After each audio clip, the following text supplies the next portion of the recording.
Baik, selamat siang. Selamat siang.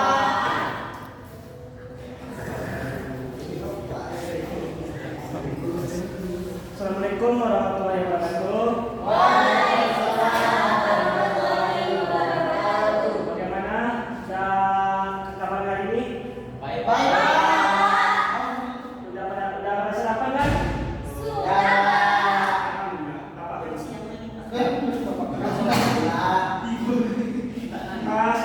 Siapa yang hadir pada hari ini? Handika, Pak. Andika. Apa yuk?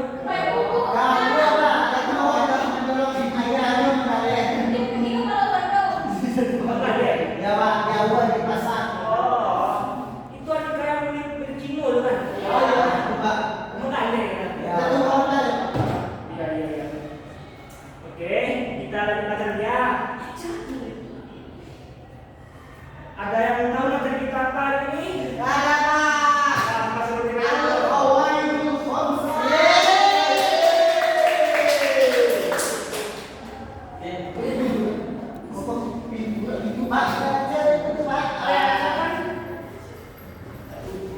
Pengertian al-fawaid khamsa. Coba Raka bacakan.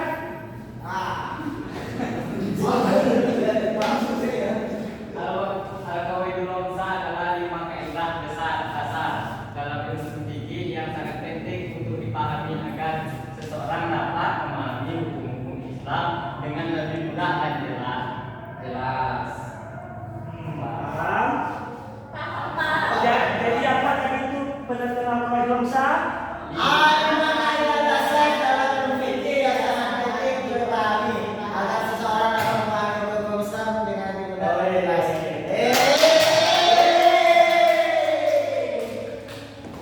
Selanjutnya adalah pembagian yang pertama yaitu al-darar misal. Artinya apa di sini?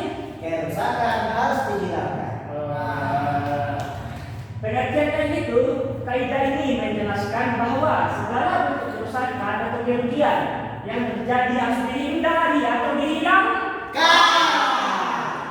Dalam konteks ini, hukum Islam mengajarkan untuk menghindari atau menghilangkan segala yang dapat merugikan jiwa. Contohnya coba bacakan DJ. Jika seseorang berada dalam bahaya atau kerusakan, misalnya dalam kondisi sakit yang membahayakan, maka ia boleh melakukan hal-hal yang seharusnya dihindari, seperti menggunakan obat yang tidak halal atau makan yang terlarang untuk menyelamatkan diri. Jadi, jika kita dalam keadaan mendesak, kita boleh melakukan sesuatu yang menurut agama itu haram. Contohnya seperti ganja. Ada yang tahu ganja itu apa? Tahu, Pak?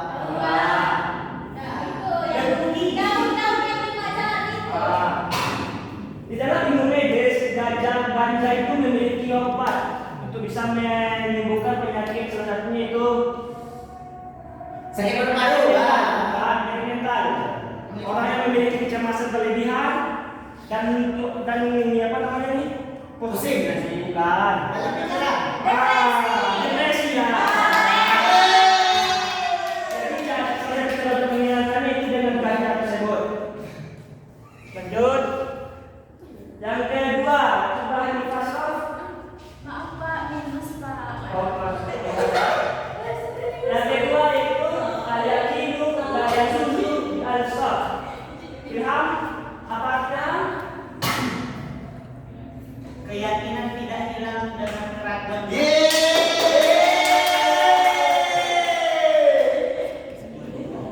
Kaidah ini mengajarkan bahwa jika seseorang sudah yakin akan suatu hal, maka keraguan atau alasan tak pasti tidak bisa merubah keyakinan itu. Dalam hal ini, jika seseorang yakin dalam melakukan ibadah dengan benar, tetapi ragu apakah sudah sah atau tidak, maka keyakinan yang ada sebenarnya lebih kuat dan tidak boleh dibatalkan oleh keraguan. Contoh, maka bacakan contohnya Kak. Jika seseorang sudah wudhu dan yakin tetapi kemudian merasa ragu apakah ia batal wudhunya atau tidak, maka wudhu yang sudah dilakukannya tetap sah karena keraguan tidak mengubah keyakinan.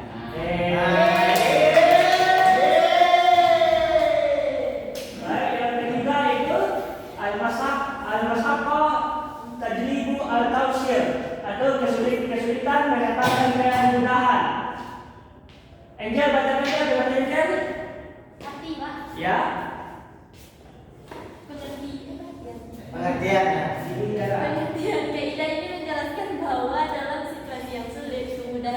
kebaikan. Artinya, ketika seseorang menghadapi kesulitan atau beban yang berat, dalam hukum Islam memberikan kemudahan bagi mereka seperti dalam ibadah, contoh yang lain. Contohnya itu jika seseorang sedang sakit, ia diperbolehkan untuk tidak berwudu dengan air melainkan menggunakan daya atau bersuci dengan hal ini adalah bentuk kemudahan dalam keadaan sulit.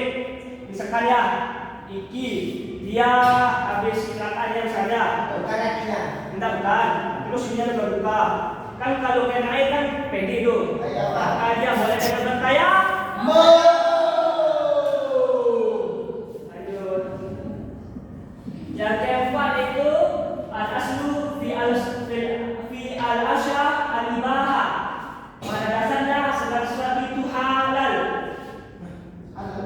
Yaitu pengertian ini menjelaskan bahwa segala sesuatu dalam kehidupan ini pada dasarnya diperbolehkan, kecuali ada dalil atau hukum syar'i yang melarangnya.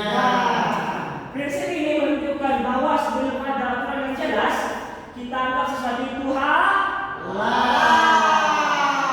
Contohnya, misalnya makanan yang tidak disebutkan dalam Al-Quran dan hadis sebagai haram, maka pada dasarnya makanan tersebut halal untuk dikonsumsi. Pak, ini sih Pak. Ya, baik selanjutnya yang terakhir al-taisir la al-tasir, kemudahan untuk kesulitan. Coba Fikri bacakan. Kaidah ini menunjukkan bahwa dalam setiap hukum Islam kemudahan yang diberikan oleh pertama kepada kesulitan. Islam tidak menginginkan umat terbelenggu oleh kesulitan dalam menjalankan ibadah atau hukum lainnya. Contohnya yaitu saat seseorang dalam perjalanan atau Sakit. sabar, ia diberi keinginan untuk menjamak atau menggabungkan sholat atau qasar, memendekkan sholatnya. Hal ini merupakan kemudahan yang diberikan untuk menghindari kesulitan dalam perjalanan. Misalnya ya, si Gigi sama sekarang dia dari Bukit ini mau pergi ke Medan.